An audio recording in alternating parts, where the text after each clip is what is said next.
Good evening, everyone. Welcome to the next edition of Policy and Practice, the flagship seminar of the Department of Political Science and the School of Public Policy at University College London. This event is co-sponsored by the UCL Constitution Unit and the Digital Speech Lab. It's been 200 years, as many of you will know, since UCL was founded as the first university in London. And over the course of this year, besides simply celebrating, UCL 200 events will explore a variety of themes that matter to the world where UCL is making a real difference.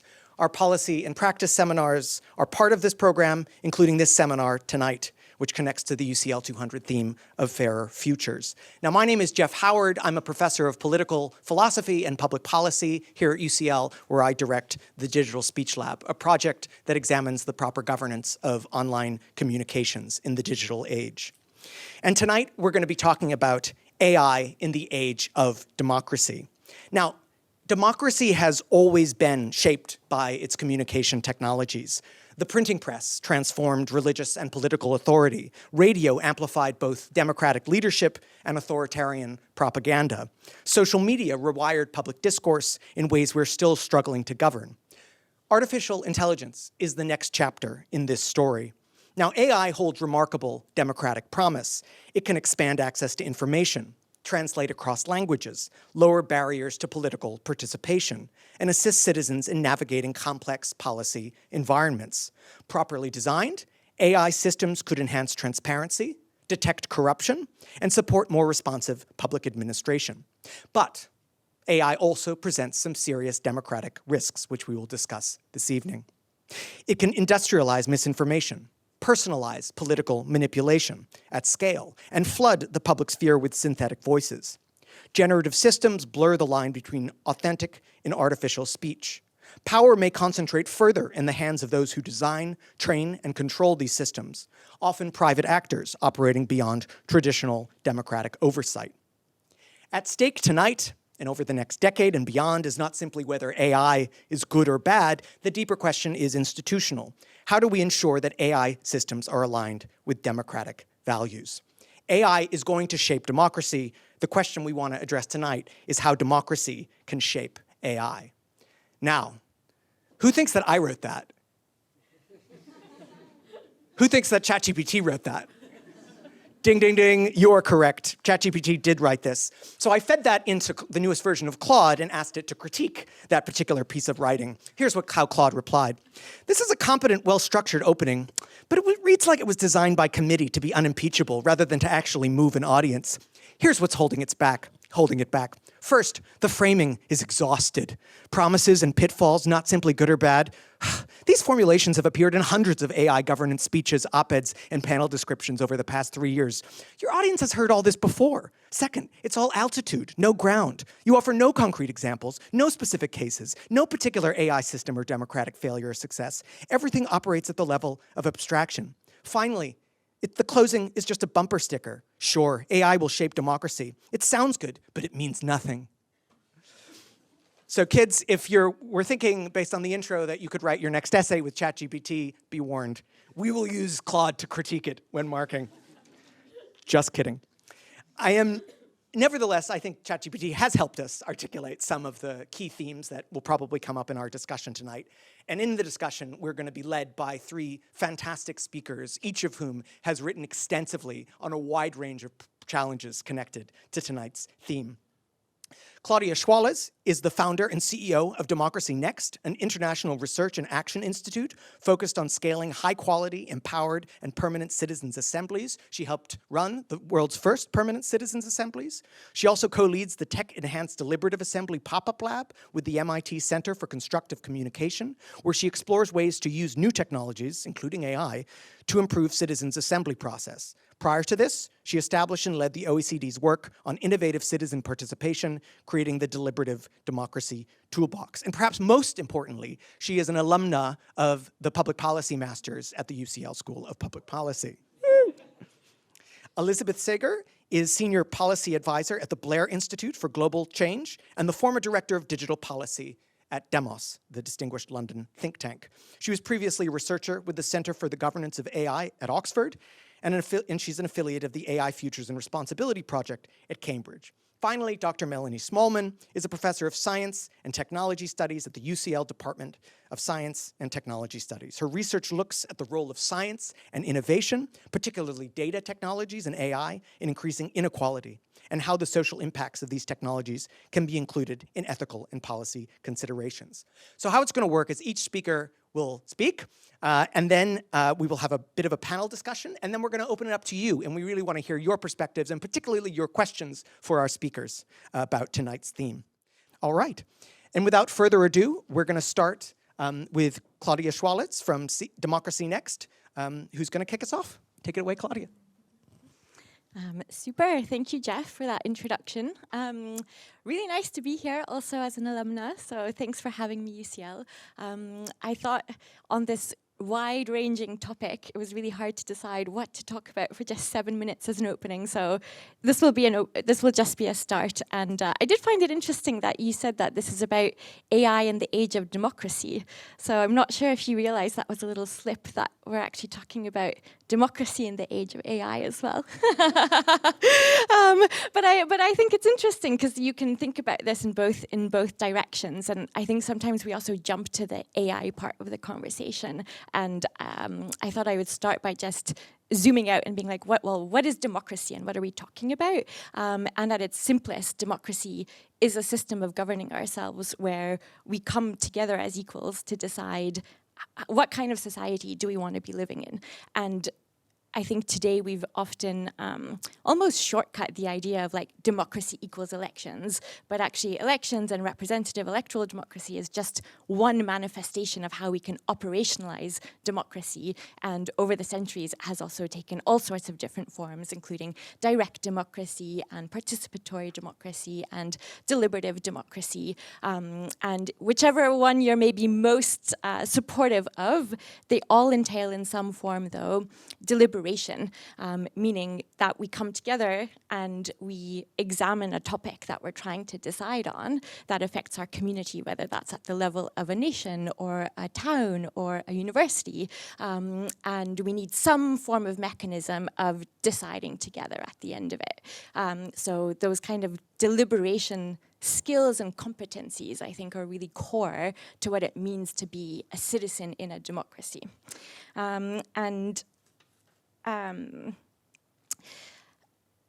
I guess I think for a long time, I kind of made a reference to a quote in a book that inspired me a long time ago called Against Elections by David van Reybrouck, which I see a couple of people nodding. I'm not sure how many of you have read it before, but he makes reference to the time before the French Revolution being the calm before the storm, and feeling like, he published this in 2011, and feeling like then it was a bit of the calm before the storm in terms of growing sense of populism, growing distrust in our systems of government, growing disillusionment with the proximity to decisions that are affecting our lives. And I think I've come to think that actually today I think we're kind of in the storm, and that there's been a bubbling up of this sentiment now for a few decades. And I think the disillusionment that many people face, I would say I share, in the sense that like our current systems of government are not really super democratic, and they're inadequate for the context that we're in today, with decisions of such a level of complexity in a context of uncertainty, and a disconnect between our institutions designed for decision making that were established about 200 years ago for the most part in most places. And then introducing the AI element of things, I think we're now having an additional set of I guess challenges that are brought up by this, in terms of the fact that there's like an even greater level of complexity involved in the decisions related to AI, but these are also not just technical problems. Obviously, there's a very technical nature to understanding them, but at the same time, there is nonetheless this societal implication related to, well, what kind of society do we want to be living in? There's also an unprecedented speed to the development of this technology that we have just never witnessed before. Like, I think just thinking back to, I was having dinner with some people last night, and someone was asking me, are you just going to talk about, like, do you have a stump speech on this? And I was like, no, I don't, because actually, like, every 2 months, there's new things that are happening, and there's a need to be rethinking, like, okay, what's evolving and how are we adapting to this? Like, I don't know how many of you, who here actually has tested Claude Cowork already? A couple of you. Okay, no one in the panel? Okay, so I mean, Claude Cowork poses like a new kind of feeling where to be able to use it, there's like a thing that pops up and says, you have to agree to Claude being able to modify or delete your files, and then you can use it. So again, this is like a new entering into a new set of things that 2 months ago was not the case. So there's an unprecedented speed, there's a knowledge asymmetry, I think, in terms of the people developing this technology and the people regulating it, as well as the wider public who's nonetheless affected by this, and therefore also a growing gap that's growing ever faster between those who don't even know really what these new technologies are about, those who are a bit aware but not really using them, and then those who are using them and have like exponentially 100 times like outpaced many people with what they've been able to set up, how fast they're working, what they're doing, their outputs, and all sorts of other things. And I think this is and will have a greater impact also on our changing norms, related to the fact that I think we're entering a time when there's a growing decoupling between like speech and the meaning that's allocated to it, but then also the actions and consequences, in the sense of who is actually responsible and accountable for decisions taken by Claude Cowork that has acted somewhat on its own. And that's just one example, but I think you can start to think. And then there's new kinds of challenges posed to government. So I don't know how many of you have been following what's going on with Anthropic and the US government right now, with the fact that, like, okay, now now the US government wants to be able to deploy this technology in ways that precisely, in an autonomous way, Claude would be acting to carry out maneuvers that could lead to death. And again, this poses new moral, philosophical, but also legal kind of challenges that we just have not faced before. So I think we're kind of in a whole other context, and it's why I think there's like in this crumbling of our existing institutions and the world order of like at a global level the UN, but I think also the increasing sense of disillusionment with an archaic system that has been designed for another era, there really is a need to reimagine a new kind of democratic architecture of what are the institutions that we need, that have legitimacy, that are trustworthy, but also that don't lose sight of like what it means to be a democracy in this age of AI. Because I think that we risk moving closer towards an era where we're delegating more authority to systems where we don't have a sense of who is accountable, and also with the goal of having greater efficiency, but that's also at the expense of human dignity, of being involved in having open conversations with one another, taking that political risk as well of saying, okay, we're going to do this, and I will be responsible at the end of the day behind it. And so that's not to say that technology has no role in new kinds of democratic institutions. But I think when we're thinking about this, there's also that need to center the human, the need for deliberation, which is what is at the heart of democracy at the end of the day. And then to be thinking about, okay, in what way can technology, AI or otherwise, be used to enhance our skills as democratic citizens that can deliberate. And I really think that there are different trajectories we can be going down. There's a metaphor that David Krakauer, who's the executive director of the Santa Fe Institute, used in a talk which has really kind of stuck with me when he's comparing the difference between competitive and complementary cognitive tools, with a similar analogy of if you learn math, you can use a complementary tool like an abacus, where when you take it away, you've become better at math. You can do things on your own without the tool, versus competitive tools like the calculator, that you're amazing when you have it in your hand, but if you take it away, you're no better at math. And we can be thinking the same way about what role is technology playing in our democratic architecture. Is it competitive? And are we using it in ways that are actually making our democratic skills as citizens that are needed for our resilient democracy weaker?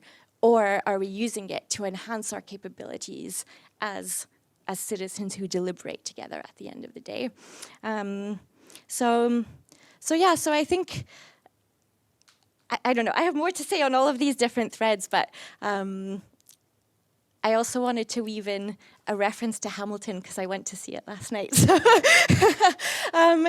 because I think like there was one, how many of you have seen it, by the way, just so I know for context? Okay, so many of you. So anyways, related to the founding after the revolution. So anyways, there's another revolution parallel. But there's also this scene when they're talking about the Federalist Papers as well, when there's this like urgency of writing these like 85 or 89 papers in the span of 6 months, like laying out all the ideas for these new institutions and defending why we need them. And I think like on the one hand, we've seen a bit of that on, I would say, like maybe the non-democratic side with proponents of, for example, Project 2025 that did a lot of work actually spelling out what's the vision that we're going to work towards.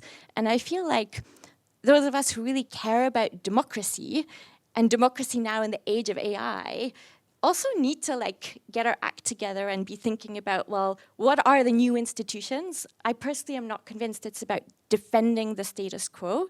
I think we need to be building what's new and imagining it and working towards it and actually laying out a vision, though, of like, what can this be and what should it be?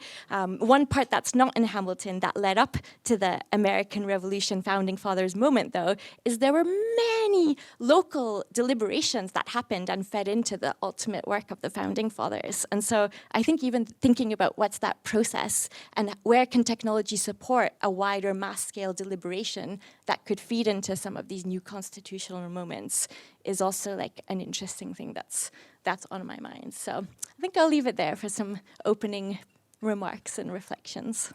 Thank you, Claudia. So in the advertisement for this lecture, I think one of the first questions that was stated there is, how is the expanding use of AI reshaping the relationship between citizen and state?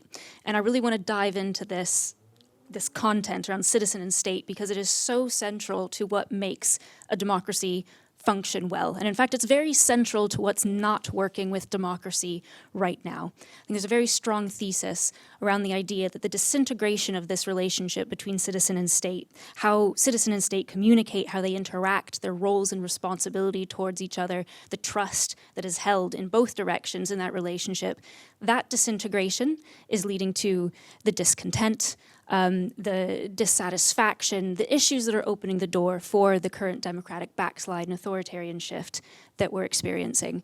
And this started happening well before AI. There are issues, but it's a really interesting question of where is AI coming into the equation and how is it continuing to reshape this relationship? And is it doing it for worse? Is it pushing us further down the hill? Or it could potentially help us do better in that relationship. So the widespread use of AI is changing how governments see citizens, it's changing how citizens experience the state, it's changing the nature of power and accountability and communication and civic participation. And if we handle this poorly, these influence could irreparably degrade the trust between citizens and state and drive us further into this hole. However, if handled well, there may be an opportunity not just to leverage the technology itself, there are some opportunities there, but to leverage the opportunity that comes with a lot of the social policy change, rebuilding of institutions that might have to be done, and leveraging those opportunities to rebuild this relationship between citizen and state. So when we talk about how AI is reshaping the relationship, let's think about it from the technology perspective and the larger structural changes that are at play. I'm going to dive into a few of the different ways that we can think about this changing relationship and the impacts that AI is having on it. First, it's about how people are being governed. We've moved largely from a more rule-based kind of administration to one that's more predictive and data-driven, and so really data-driven governance. People are treated more as data subjects as opposed to just legal subjects. And we're seeing this come across in different kinds of governance decisions, for example, in how people are allocated welfare, or in how they're being subject to crime prevention measures, also called predictive policing. And this is kind of preemptive governance that's being enabled by big data and the application of AI. And there's a question here about, well, governments are doing it because maybe it increases some efficiencies and could allow for better governance mechanisms, but it could also severely undermine critical pillars of democracy, things like human rights to due process, to the presumption of innocence, and also undermining transparency of governance processes and decision-making. And these transparency issues have knock-on effects in our ability to access effective remedy and redress to harms that might be caused. So this is one way AI is impacting the relationship, is just how are people being governed, and how are we going to make sure that in this era of AI being rolled out where it is, that we can make sure that people maintain this sense of agency and the sense of being treated like a human in the democratic government that's supposed to serve them. Second impact is how the state is serving citizens. And then here, especially coming from TBI in my third week on the job, I would be remiss not to say that there is a huge opportunity here in terms of how AI can help improve public services. And I do genuinely think that there is an opportunity here for increasing efficiencies that allow the state to do more with less and serve more people, also for improving service quality and citizen experience. But I want to caveat that this is a huge if. We might be able to have quicker decision-making, better resource distribution, freeing up practitioner time for more human interactions, but only if we do it well. There's also a lot of space for this to go terribly, terribly wrong. The overuse of automation in the wrong places at the wrong time can leave people feeling distanced from services or unfairly and unjustly cut out of the services they're supposed to have access to. So there's an opportunity for AI here.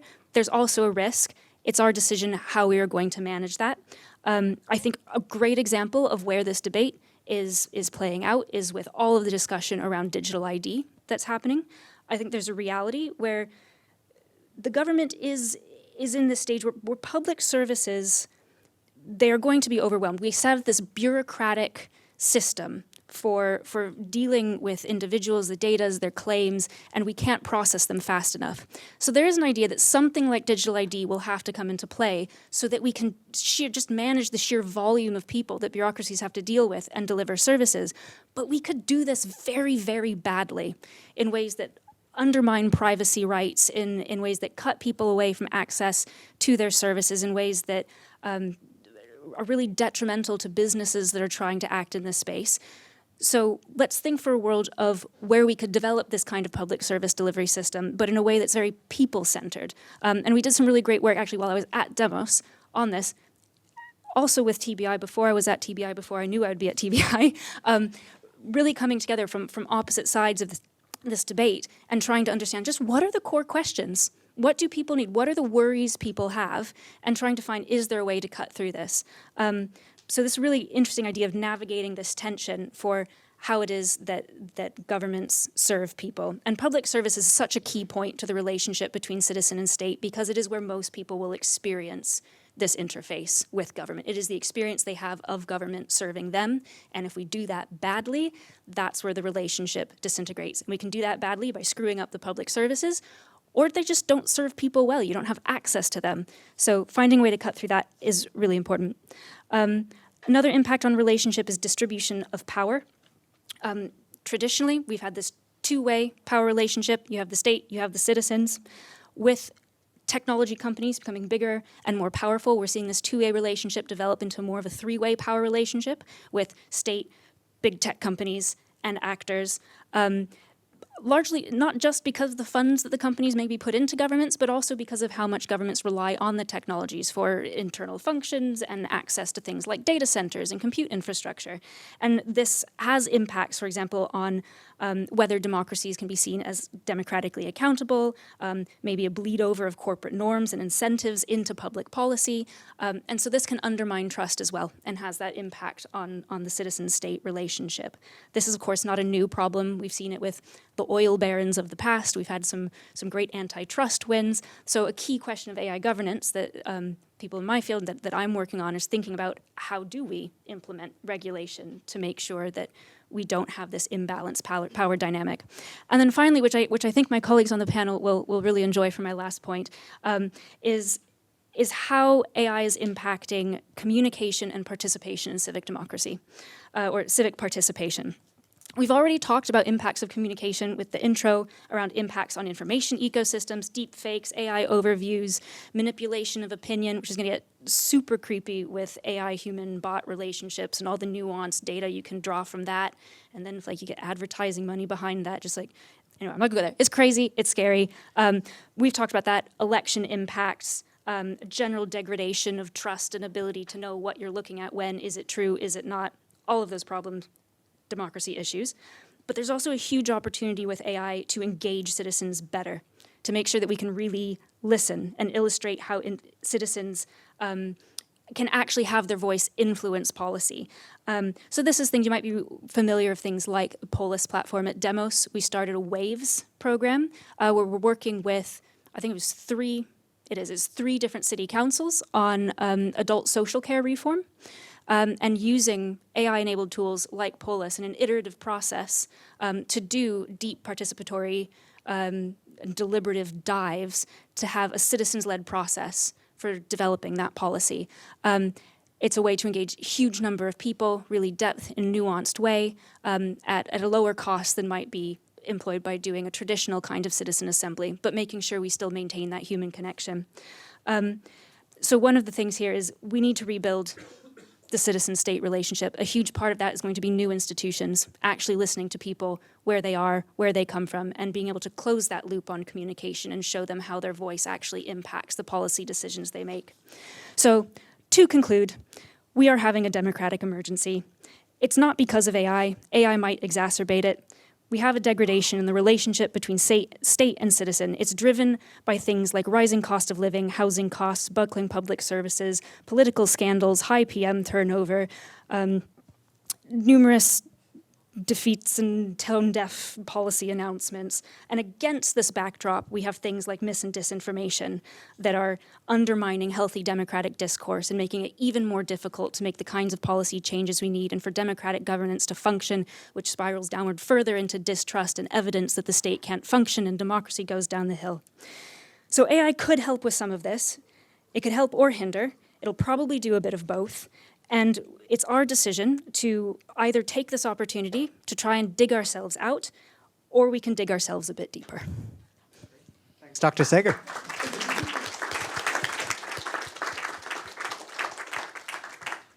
And last but not least, we have our own Professor Smallin. Take it away. Thank you. I think that I might sort of tie some of the things that have already been said together. I should just sort of give a spirit warning. I'm quite a jolly person normally, but when it comes to talking about AI and my academic research, my role normally, and probably is tonight, to tell everyone to turn the noise down at the party, right? So, sorry, but that's what's coming. So, hopefully in a fun way, I don't know. So I'm in Science and Technology Studies, and thank you for inviting me to cross Gordon Square, which is a rare treat for us. I don't know if you know, we're a teeny tiny department in 22 Gordon Square, so we look directly into political science, or into the back of your building, I think. And we're, as a department, interested in the place of science and technology in the world, and that's what we become experts in. So I always wanted to not work on AI, and I didn't want to work on health things. I ended up working on health AI for a couple of particular reasons. So I got interested in this topic when I'm checking my notes because it's such a long time ago, 2018, a group of my neighbours and people, so I'm involved in local politics, people that I've known for a very long time in my community in West London, took to the streets on a Saturday afternoon and they staged a public die-in. So they threw themselves on Lyric Square in Hammersmith and bandaged themselves up with fake wounds in protest against the first use of AI in the NHS. And as somebody who's interested in public attitudes to technology and the relationship between science and society, this was too intriguing for me to ignore, because I had been reading about, and I was a fellow at the Alan Turing Institute at the time involved in AI ethics, and I was aware of all of these ethical frameworks about AI that were in place to make sure that when it was implemented in public services, it would be ethical and meet public approval.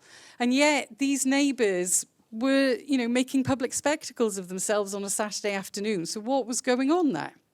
So I spent some time talking to them and studying what had happened and what the guidelines, what had these ethical guidelines missed that was making my neighbours so irate. And the fact of the matter is that these guidelines were talking about transparency, fairness, non-discrimination, privacy and data protection.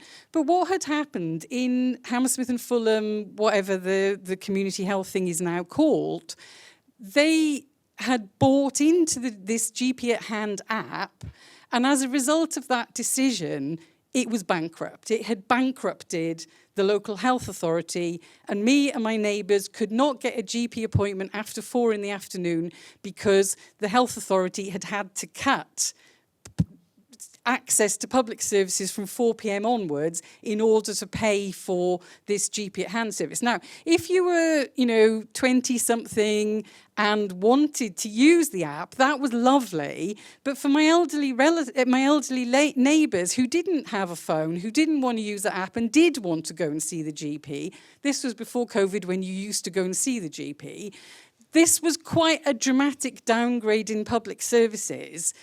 And more importantly, the shape of healthcare in the UK is part of the democratic process. There is a process to consult with residents about how these should take place. None of that consultation had happened. And what was completely clear was that a seemingly technical decision to buy a piece of kit resulted in profound changes to the shape of how healthcare is delivered in my community. And it is not restricted to the GP at Hand app. It is happening across the UK. Major decisions about buying pieces of kit, not just AI, but robots and so forth, are shaping the NHS. So they're taking out of the hands of the democratic process decisions that used to be made by citizens and by politicians. So if that message of taking back control meant anything to anyone, control is being taken well and truly away from people. And I think there's quite a big question about what democracy looks like if it's couched in technical decisions that nobody can see inside. So my academic work has been around this for a while, and the analogy that I use is that we have a tendency to talk about AI as if, it's like thinking about cars, right? So if you think about a car, sure, it's a way of getting from A to B. It definitely is that. Well, sometimes in the traffic it's not. But, a car is a mode of transport. But if we really want to think sensibly about the impact that cars have had on the world in the 20th century, we just have to look out the window, right? They've structured cities physically. They decide what we eat. They decide who we're friends with. We choose where to live. The impact of the car has been deep in the 20th century, and this is the impact that AI is having in the 21st century, yet we're still judging it as whether it does a job and whether it fulfills a task. So thinking much more profoundly about how these technologies are impacting on not just individuals, which is what the current ethics frameworks are tending towards, how it's affecting communities, how it's affecting institutions, how it's affecting economies, and how it's affecting the planet. So one thing I'm not going to talk about is the impact of AI on the environment, but if climate change is not an issue for democracy, I don't know what is an issue for democracy. So these are all tied up together. So, yeah, so that's my first point, is that I've got 5 points, neatly. The first point is that we need to think about this much more deeply. I'll speed up. Much more, we need to think about AI much more as a social shaper and an institutional shaper than it is as just a problem solver and a service. Secondly, you know, some of the points that people have made I'm going to disagree with, because there is something really important about the economics of AI and digital technologies that we have not seen before. People wave their hands and say, oh, well, this is what the Luddites say. No, there's something really, really, really different about it. And if the NHS makes a decision to hire a doctor, that doctor, I mean, this is really basic economics, right? That doctor pays tax, pays national insurance, spends money in VAT, comes back to the Treasury, it moves through, and there's velocity in the economy. If you buy a product from Google, the money's gone. They're not paying tax in the UK, that money's gone. There's some people employed by Google that will bring the money back, but it has a very, very profound effect on the economy, and it is driving inequality in the UK. So if you want to know why we have this polarization of wealth, this is not me saying it, this is technology economists across the world, is digital technologies have been driving it, and AI will drive it further. I don't understand how we will fund public services if the return to the Treasury diminishes at the accelerated rate that is expected to accelerate. So every time government is deciding to buy technology, not people, a little bit and a lot of money is flooding out of the system, and we've got quite big questions as to how we're going to continue to fund that. So I've got to 3 of my 5 points, that's good. So, I mean, so I talk to politicians about this a lot, and they say to me, Melanie, I always know it's going to be bad when they refer to me with my first name, Melanie, what you've got to understand, like I don't, what you've got to understand is that these are neutral technologies. It's not that. What matters is that we have good, unbiased data going in, and what matters is what we do with it. Everything else is fine. You don't need to worry about it. This is complete nonsense. As a scholar of science and technology studies, I can't disagree with that point more, because what is absolutely clear from numerous studies and the things that I'm looking at the moment is the way we think the world is and ought to be become deeply embedded in those technologies. So it really, really matters how we're thinking, what the purpose is we're designing these to do in the first place. So you can and you cannot separate the system that they exist in with the algorithm within the technology. They are the same thing, and it's really important that we look at these as socio-technical systems, not just an algorithm that does X or Y. So, I mean, I don't know, do people have read Virginia Eubank's work from pre-COVID? She was looking at the effect of AI and automated decision-making within public services in the US. And if anyone hasn't read it, it's absolutely chilling, her work. And she talks about the digital poorhouse and how a particular view of how poor people are, and quite a punitive view of, you know, what their entitlement to public services should be. And she gives really detailed accounts of how that is played out in the public services and the algorithm and the system that's built around it. To such an extent, she describes the digital poorhouse, which her point is that in the US, the poorest people and the most vulnerable people are being subjected to a level of surveillance and digital intrusion that most middle-class people in the US would find abhorrent and completely unacceptable. And that isn't a coincidence. That's because those people are not seen as deserving and it's being played out in the technology, which, you know, to me just has such powerful echoes of when I hear conversations about how we need to have digital ID cards in order to deal with immigration. You know, what horrors are going to come down the line as a result of that? And I think, you know, moving around the world, there are so many examples. The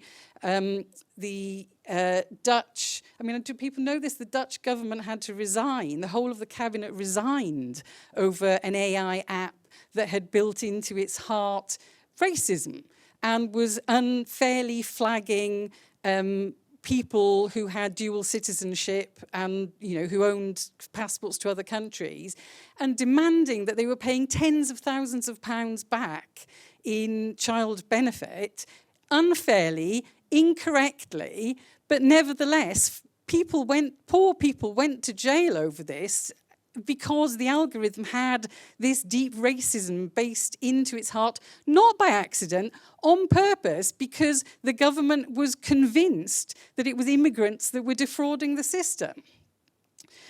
So, yeah, there's, you know, quite significant problems here if we begin to think that these technologies are neutral and that some of our worst qualities aren't being built into it.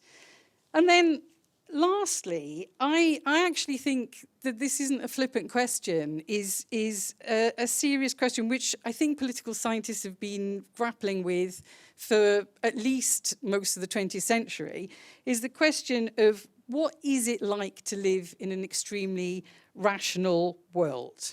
So, you know, this is what these technologies are trying to do, is superficially imposing rules fairly and evenly sounds like a fair thing to do.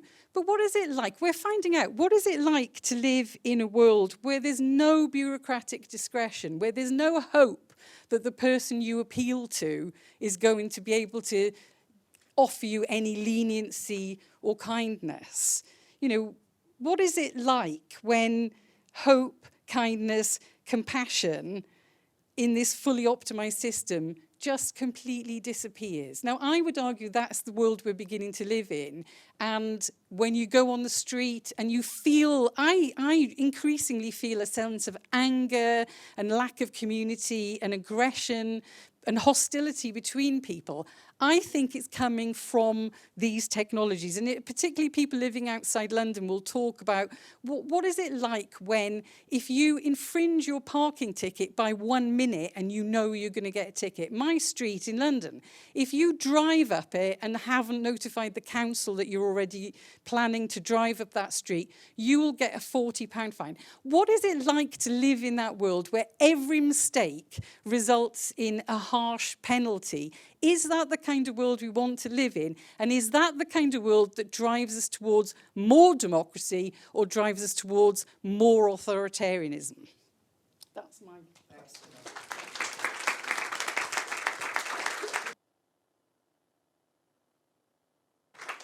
Super.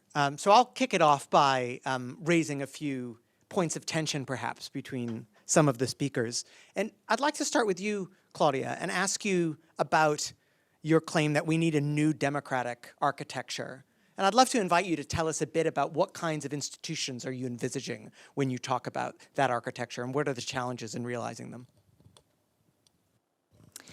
Yeah, so this is a bigger kind of meta question, I guess, but not meta in the company sense, by the way. I think it's pretty clear, probably. But no, like, well, a lot of the work that I focus on relates to democratic innovation and how can we be evolving our democratic institutions and our processes for deciding together, drawing a lot of inspiration from ancient democratic practices of decision-making that date back not just to ancient Athens, but also to Venetian Republic times and other kind of historical moments of drawing on the practice of sortition, meaning randomly selecting decision-makers, having structured spaces for deliberation, so meaning where people who are coming together actually have access to the same information, that they weigh together, that they exchange perspectives, that there's an exchange of reasoned arguments, but also that people exchange on their emotions, their values, their sense of what do they think and feel about these issues, with a goal of coming to shared decisions off the back of them. And then also the principle of rotation, which is somewhat inherent to the idea of sortition too, of power rotates a lot more. And I don't have all of the answers to like what should a whole new democratic architecture look like. One of the things that I would actually really love to do as a next phase of the work we're doing at Democracy Next is finding people in places who actually want to start experimenting with what would it look like if we transitioned from our current architecture of how we've set up our institutions and how they work together to something that is drawing inspiration from other models of democracy that have worked in the past, but also adapting to contemporary times, contemporary challenges, taking into account where does technology fit into this also from the very beginning. Because if you look at, for example, the ancient Athenian systems, they had many, many different institutions that had different relationships with one another. So I don't think it's anything like we just need to replace our elected politicians with people selected by sortition. I think that's a very simplistic way of thinking about things. I know there's campaigns around this, for example, like to replace the House of Lords with a sortition-based chamber and so on. This goes in some of the direction, but I actually think we need much more of a creative imagination of like, if we were going to design new institutions for governing ourselves, what would they actually look like today? And because there's many nested decisions on different levels, like I actually think some of the examples you were just referring to, Melanie, also, like those relate to actually just democratic questions that we just need processes that would involve people affected by them in different ways to find answers to, rather than it being imposed by council members where there's, I don't know, 10 of them representing a whole constituency and they're just elected once every few years, etc. So I think we just need to update and upgrade our ways of governing ourselves. And I think we also need more experimentation with what should this new system work. So I think finding people in a few different places that might want to experiment with a different models. And there's some research also done on what are the impacts, what's working, some iteration, is what I would really love to see happening next. And I don't have all the answers, but I think we have some evidence we can be drawing off of as for the starting point of some of these designs to be testing out. And also, yeah, I think there's also that extra question though of how does technology fit in? Because I don't think that it's about no technology anywhere, though. For me, I'm more interested almost in where does technology come in to support those deliberation processes, rather than more in that later stage of it being used in the public service. I think there's a slight distinction. I mean, both very important questions. What I'm thinking about and talking about is more in that earlier stage of like when we're deliberating together, how are we using technology in that process? And clearly regulation is going to be part of this story. And regulation is a word that came up in your remarks, Elizabeth. And there seems to be a reluctance in this country to engage in aggressive AI regulation, perhaps out of concern with spooking Silicon Valley companies. There's a huge emphasis, as you know, on economic growth. So do you see regulation coming down the pike in the United Kingdom, or do you think that this government is unlikely to pursue it? Turned it on this time. No, regulation it's a tough one. Regulation is one AI governance mechanism, one AI governance lever. You have regulation, you can use government procurement, you can use standard setting. There are many different ways you can incentivize behavior. But let's focus on regulation, because this is a hot topic. Obviously, it really kicked off with the EU AI Act, this really comprehensive AI regulation. Labour Party had a manifesto promise to deliver a UK AI bill that seems to have gone by the wayside. AI regulation is still happening in the UK if you look between the lines and in individual acts that are happening. So there's review of the Online Safety Act going on currently to understand how we might incorporate chatbots and AI overview summaries into that discussion. So that is a kind of AI regulation coming into play there to help manage the mis and disinformation issues on social media platforms. The cybersecurity and resilience bill also can be thought of as a kind of AI regulation. It is not explicitly set out as AI regulation, but a lot of the upgrades to the 2018 Act are really targeted at being able to do things about rapidly evolving technologies that can pose new and potentially catastrophic threats to cybersecurity in the UK, aka AI. And a lot of what's worked into that are things like the ability to require different kinds of transparency requirements, incident reporting, safety standards. So it's kind of built into the cybersecurity Act. There's also the crime and policing bill, which I'm less familiar with, but as far as I'm seeing it, it's kind of like the other half of what's happening with AI regulation in the UK is a lot of the debates that are happening on that. So there is AI regulation debate happening in the UK. It's just not the AI bill, and we're piecing it together in more of a piecemeal way based on the context, the jurisdiction, the area. Is that to say we don't need any kind of AI, overarching AI regulation? I don't think so, personally. I think it would be very helpful to have some regulation that is across the board, even if it's something like the Transparency Act that went through in California. So California has SB 53, which is an AI Safety Transparency Act, and basically what it says is it just says companies have to publish their safety policies. And these safety policies have to address certain things, what you'll do about certain categories of risk, how you'll address them, and what you'll do if those risks come to manifest. It doesn't say what the companies have to do to address the risks. You just have to tell us what you think you'll do if this risk comes about. Is that ideal? Maybe not. Like, it'd be great if we could hold them to it, but it is an essential first step. You won't get anything else done unless you can at least hold them to account for what they said they're going to do. So I think a basic Transparency Act across the board for AI developers would be a really good first step. Yeah, I could go on like different kinds of mechanisms and levers and things that the UK could do to help build a safer AI ecosystem, but regulation is happening, piecemeal kind of way, but it is there. And what do you make of that, Claudia?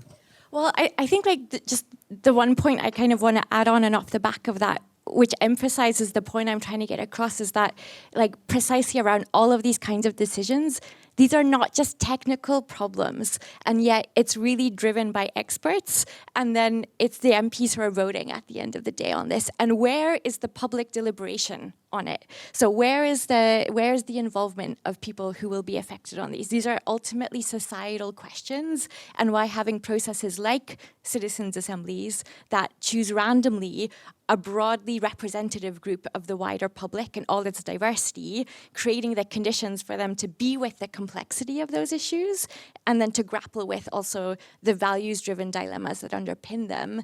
Like, I think that's just crucial, and it's missing in like not just in the UK, but in many countries, every country really today. And these questions, as you put it, aren't just technical. They're, to use the term you use, Melanie, they're socio-technical, and they do involve value judgments.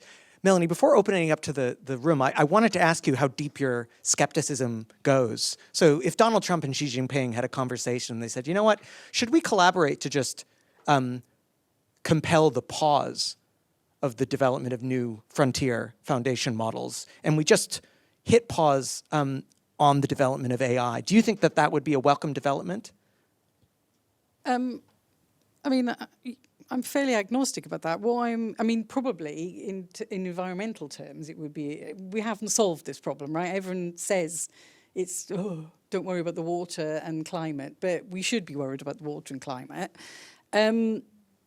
But from my academic perspective, I'm worried about the speed and scale of adoption of what exists, and the blinkered view that policymakers have, this belief that it's going to save money and improve efficiency, when there isn't evidence that that's the case. It's going to bankrupt public services. There is evidence for that, and really thinking through what adoption of these technologies mean for more than just whether it solves the problems, but the whole shape of the institutions is completely missing at the moment. And I try and have these conversations, and they look like, is there someone here who can rescue us from the crazy lady?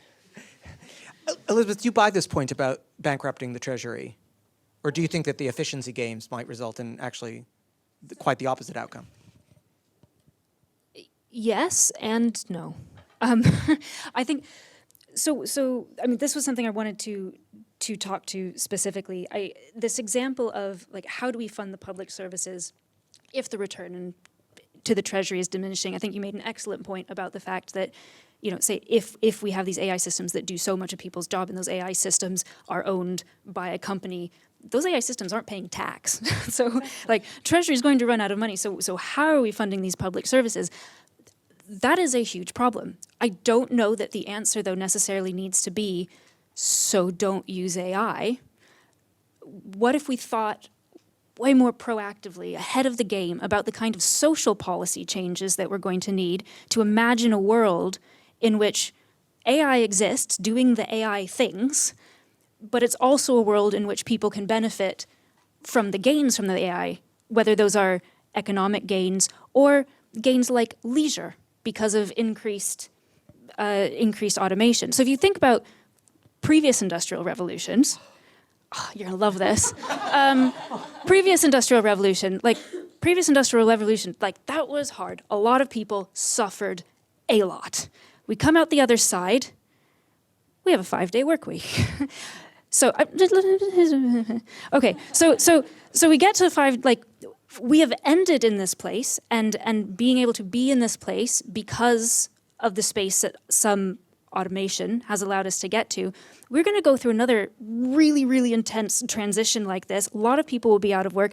One of the good examples had nothing to do with AI, but a really good example of how this works. Like, there was a time when every village had their own little musician with a violin doing their thing because you had to be in the pub doing your own violin thing because we didn't have radios. Then the radio came to be, and suddenly we could have pop stars where thousands of people would listen to the same person. We no longer completely undercut the individual musicians. So we're going down that route, but what kind of social policy changes could we preemptively think about to create that world? And that might be something like a 4-day work week. Or that might be something like thinking really critically about new kinds of wealth distribution measures. And I think that we're gonna have to think creatively in that way. Is it always the best idea to just throw AI at something for efficiency's sake? No, there's a really bad way to do that. We could really screw it up. But I think there's also a realism to the fact that people are going to start throwing AI at things. So how do we meet them with the social policy we need to make that go well? Quick reply, Melanie? Well, let's just be accurate about this. Bank holidays and a 5-day working week was not the result of the Industrial Revolution. It was the result of workers coming together, perhaps as a result of factories, and unionising and demanding that. So it wasn't a natural thing. It was a social movement that got that. So there's absolutely no reason why AI would make anyone's lives better. We are living in this fourth industrial revolution. And, I hear a lot about politicians talking about left behind communities where people have got these crappy jobs working in Amazon warehouses or delivering for Uber. That is the product of these technologies. This is the world. So just as there's going to be the tech bros, there are going to be the people with the rubbish jobs, and that is the product of this. So they're not left behind. They are on the front edge of the technological revolution. And just one last thing is I always say to my students who just love all of this. So, there's these people who are building technologies like robots and AI that can act like humans. I'm under the impression that we've got a lot of humans on the planet. I'm also under the impression that if we were to run out of humans, we know how to make them quite easily and quite quickly. So what is this project? If we've got a very large supply of humans, and if we didn't, we could make some in 9 months, what is this project really about? What is it that technology offers that humans don't? And it is that humans demand a 5-day working week, not a 24/7 working week, that they want to get paid, that they want to get holidays, and they don't like being owned. And that's what this game is. It's about replacing humans with things that are much easier to control. And I think there's a really fundamental question for humanity about whether we want to be part of that project. Okay, we're going to open it up to the room. I'll take it questions in clusters. Try to make your questions short and precise so we can try to fit in as many as possible. Who'd like to start? Yes, go for it. And if you could just introduce yourself if you want and say who you are, that would be fun. Hello, my name is Antonius from Barrett School of Sustainable Construction, UCL. My question is, what's your prediction, like if we see Trump, Musk, and this kind of a big tech domination in the US and in the world, like, what's your prediction? Is it will be like a populism, fascism, then come into socialism, or kind of a we can like a rewind this kind of a big mistake, like what Susanna Zuboff said, like this is a mistake and we can like rewind and repair this mistake and like maintain the democracy as of now, or like it will be like a storm. Thank you. Okay, great. Maybe we'll take another couple questions and then people can reply. Yes, gentleman right here. Thank you. Hi, my name's Chi. So I work for the NHS. I work in St. Thomas's, for configuring software. It is American-based software, so we are sending money to America. I do appreciate that. That is something that is happening. What I was thinking about is like, in terms of this is kind of directed towards like who was it now? Towards Claudia. It was about basically like how like democracy would basically like look like, and also to mainly as well about basically like when people make decisions, like who gets a say in that. Do you feel like basically it should be equal per person, like, or should it be like, whether they have like the kind of knowledge based on that? Like going forwards, obviously that's going to be a conversation. Like, what's your opinion? Great. And maybe we'll take one more. Hi, thank you. So I'm Ratnesh. I work at UCL Center for AI as an AI researcher. And my question is, we obviously see the benefits of AI, especially in medicine and all these different fields. But would more restrictions lead to less competitiveness in AI, especially with other countries who are pouring so much more resources, like China? They release so many open source models. And how would UK stay on top of this if we implement so many regulations in this field? Yeah. Great, super. Claudia, do you want to start by taking perhaps the first two questions? Are we on the inevitable, inexorable path to fascism? Yeah. Well, I hope not. I mean, that's one of those questions none of us have an answer to. But where I say hope intentionally, drawing inspiration from the way Rebecca Solnit also writes about it, in the sense that if you have hope, you have a sense of agency of working towards something you would like to happen without any sense of certainty that will happen. And on the other hand, like also rejecting pure pessimism that like it's inevitable that we're heading towards fascism as well. I don't think so. That's not the future I want. So I'm trying to act in the ways I can, and I think we all can have agency to be working towards building the kind of future we want. So I don't have the predictive answer. I think on the second question, this is an age-old question. It's a variation of what Plato was arguing.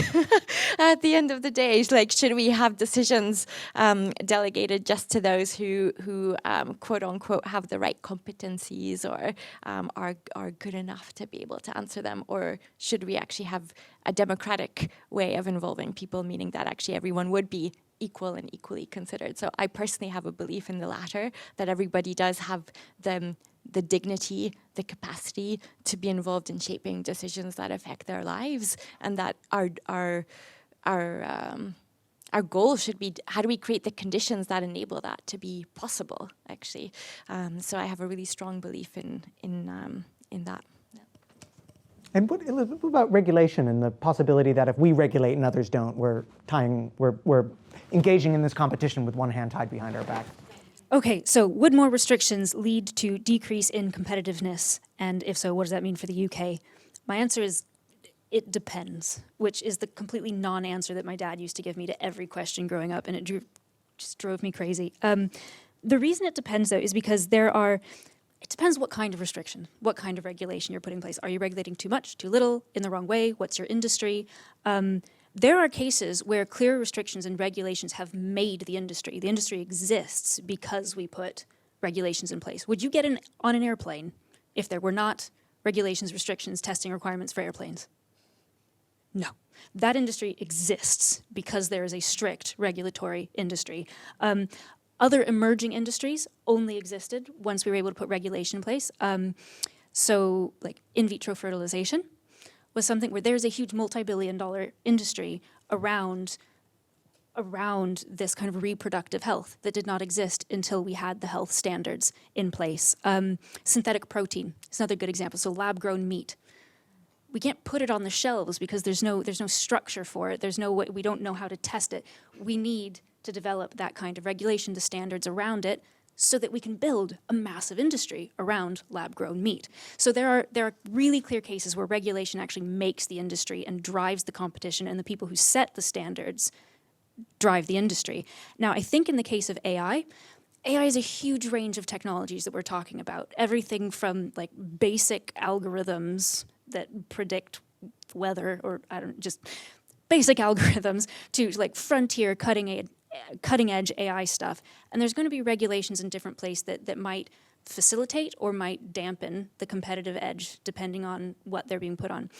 I think this is a really cool place to start thinking creatively about other kinds of regulatory or governance measures that might not necessarily be regulation itself. So one thing that I'm really diving into right now in my research is thinking about how to build up an AI assurance ecosystem in the UK, which is something that everyone says on panels and then it never actually goes anywhere, which is why I'm really digging into it now. But this is an ecosystem of organizations that will test models, that might be able to offer credentials for models, insurance providers that might offer insurance for people who adopt models and want insurance against mishaps that might happen because of that. But all of that is only going to exist if we have clear standards for basic testing requirements.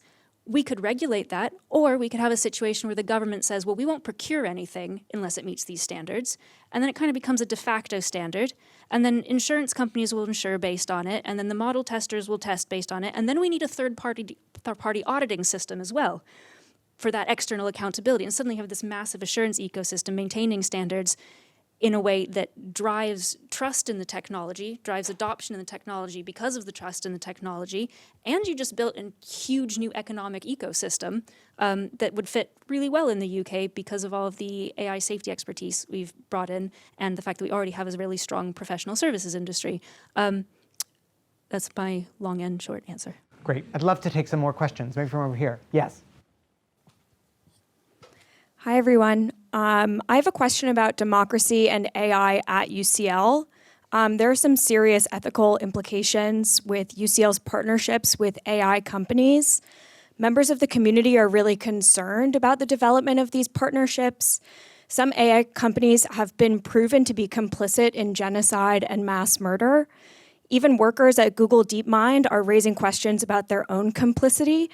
But there doesn't really seem to be a space of democracy at UCL where we can discuss these really important ethical issues. If governments aren't adequately governing the production of AI that's capable of killing innocent people, how do we use our own institutions to hold those companies accountable? Great. And can we take another question? Hi, I'm Albie. I have a question more about kind of workers' rights in the age of AI. I think I'm mainly on kind of Melanie's side of the argument. But for context, I work for an energy company. I work in the customer service part of an energy company. I came into that job searching for several months after I graduated from university. I think my CV was probably being screened by AI. It was probably one reason why I found it hard to find work. This job I do, every single day we use AI. It's a human job, but every single moment we are, our calls are recorded. We use AI to write the emails that we respond to people. I speak to hundreds of people all the time. I'm dealing with anything from bereavements to billing to, even just, people having gas emergencies. But my question really is, what do we do in a society where it feels like we're just working towards something else that's going to replace us? And what do we, as workers, do in that space? Great. Maybe we'll take one more and then we'll answer them all. Yeah. Hi, my name is Monsi. I'm a civil servant in the Department for Science, Innovation and Technology. I work in public sector AI adoption. My question is, what do you think about the UK government's stance changing from 2 years ago? The first AI Safety Summit was in the UK. It's considered to be at the forefront of, it's considered to be like the global leader in AI safety. And now the focus in the international space is now in the India AI Impact Summit, where we're thinking about opportunities rather than risks. And so I wanted to ask, do you think that the shift from risk to opportunities is undermining democratic values, even if the Impact Summit is looking at how we can how AI could support women's empowerment or how it could support small and medium businesses, or has this shift from risk to opportunities made democratic values more prominent, I guess, in the space? I hope my question makes sense.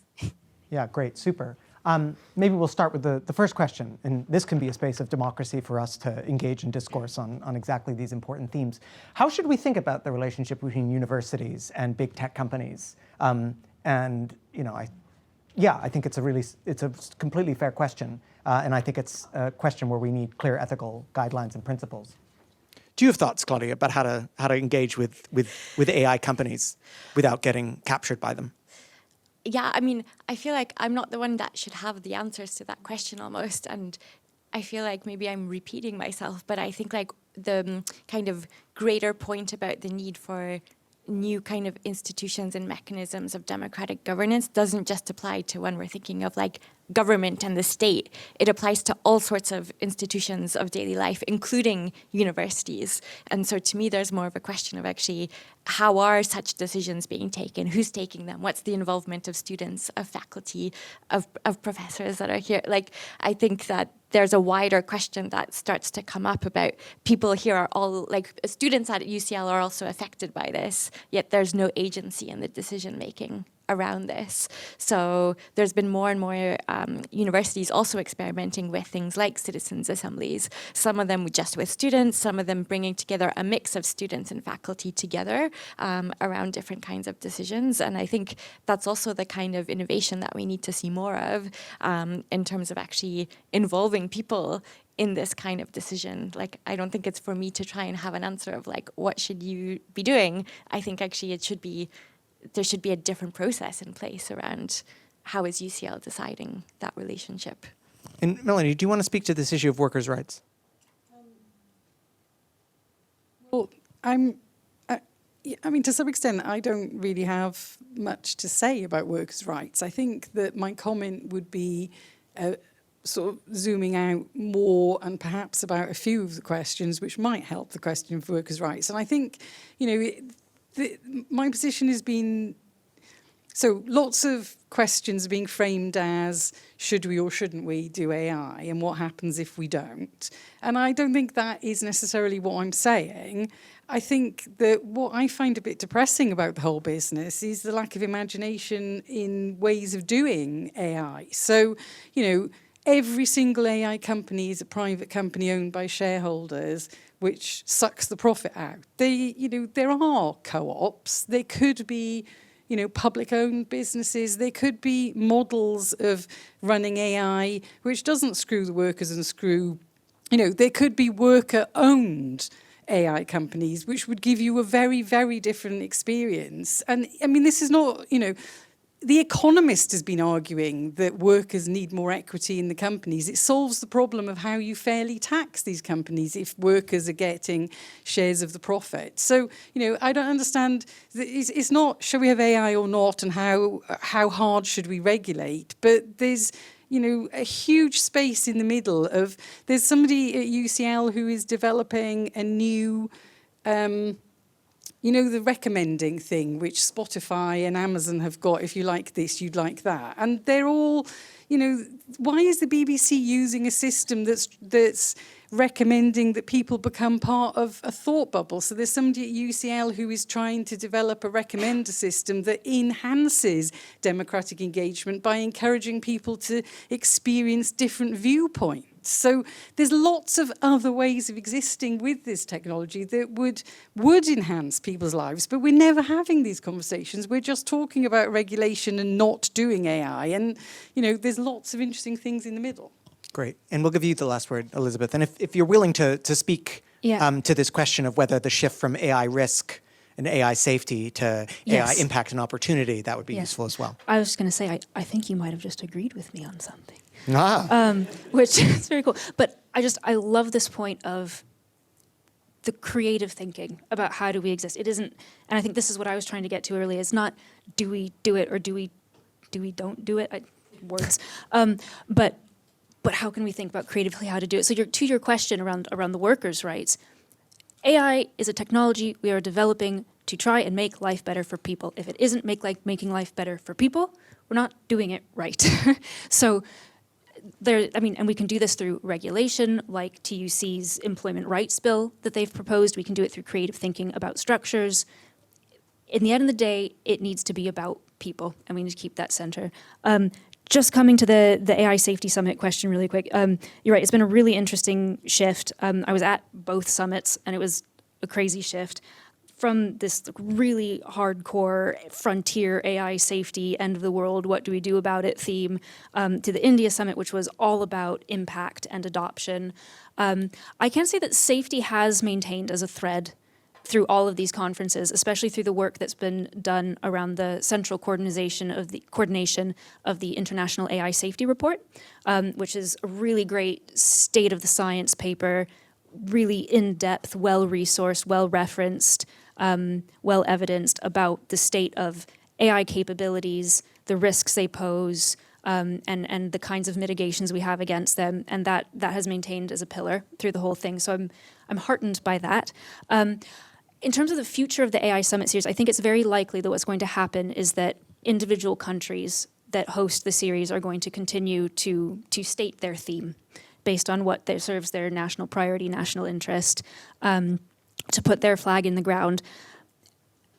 I think that it is still a critical area, though, a critical function in bringing together world leaders to talk about some of these core issues. And whether you have the Impact Summit or the Opportunities Summit or the Safety Summit or whatever you call it, the fact that you can get these high-level world leaders in a room to discuss a core set of issues together, that's an invaluable function. We don't have a great platform for that. And so in that function, so call it what you want, as long as we can maintain that function, I think it's a really important AI governance functionality to maintain. I'm not sure about whether it makes it more democratic or less democratic in the subject. Safety is a really important issue that matters a lot to a lot of people, with a lot of people have things to say about it. The Impact Summit had a lot of democratic components to it as well, a lot of solutions and opportunities being discussed specifically to help particular communities or to make systems and their deployment fair and to make sure that people weren't hurt by them unfairly or unjustly. So I think it depends is my answer, but I hope that helps. Thank you, Elizabeth. There's been a lot of disagreement tonight, but there's been many points of agreement as well. And one central point of agreement is the role of deliberation in a democracy. And I thank you for engaging in that deliberation with us. Please join us for our next Policy and Practice, which will be on critical minerals. I can't even say it. Critical minerals and geopolitics, which will be held on Thursday, March 5th. You can sign up via the website. But for now, let's thank our speakers for an invigorating discussion.